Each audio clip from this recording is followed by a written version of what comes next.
Kaixo, Sara naiz, Lizardi ikastetxeko irakasle bat, eta agenda 2030 zer den eta zertan datzan azaltzera nator. Ba al zenekien 2015ean ONUn parte hartzen duten herrialde guztiek bizitza hobetzeko 17 helburu lortzeko konpromisoa hartu zutela?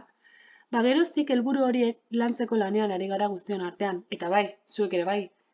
Begira, hauetxe dira ezarri zituzten helburuak. Ezagutzen dituzue? Nik uste dut bat edo beste ezaguna izango duzuela, edo hori pentsatu nahi dut. Horien helburuak pobrezia murriztea, guztientzat hezkuntza bermatzea, osasuna hobetzea, ingurumena babestea eta kontsumo arduratsua sustatzea da. Eta helburu hauek sektorezkotan ari dira lantzen, bai gobernuan, bai komunitatetan, bai nazioarteko erakundetan, bai enpresetan, eta nola ez ba, baita ere hezkuntzan. Hau da, Lizardin ere bai. Helburu bakoitza 2 urtez lantzen da, eta aurten 11. helburua lantzea tokatu da. Begira hau, ekoizpena eta kontsumo arduratsuak.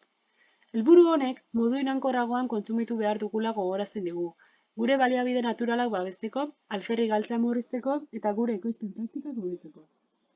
Izan ere, ba al zenekin zerbait pentsatu gabe erosten dugun bakoitzean ingurumenari eragiten diogula? Pentsatu duzu inoiz horri buruz? Eta bai, baita zarruzko hondartza maiteari ere. Ez duzu uste badela garaia gure jarrera aldatu eta maite dugun planeta hau zaintzen hasteko? Begira, gauza bat egingo dugu. Pentsatu segundu batez. Erosten duzun guztia behar duzu? Zenbat aldiz bota duzu oraindik jan edo erabili daiteken zerbait? Herrikoari erosi beharrean enpresari handiei erosten diezu? Eta zuk? Horrela jarraitzen nahi duzu? Ondorioei begiratu gabe?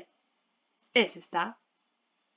Eta nahiko al zenuke aldaketaren parte izan? Ba begira. 12. helburu hau lantzeko Agenda 2030ko talde eragile eta voluntario baten bila gabiltz. Proiektu badugu esku artean, eta zuekin lantzea nahiko genuke.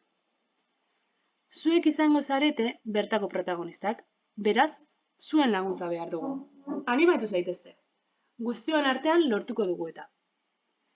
Beraz, talde honen parte izan nahi baduzu, erantzun jarraian irakasleak emango dizuen galdetegia.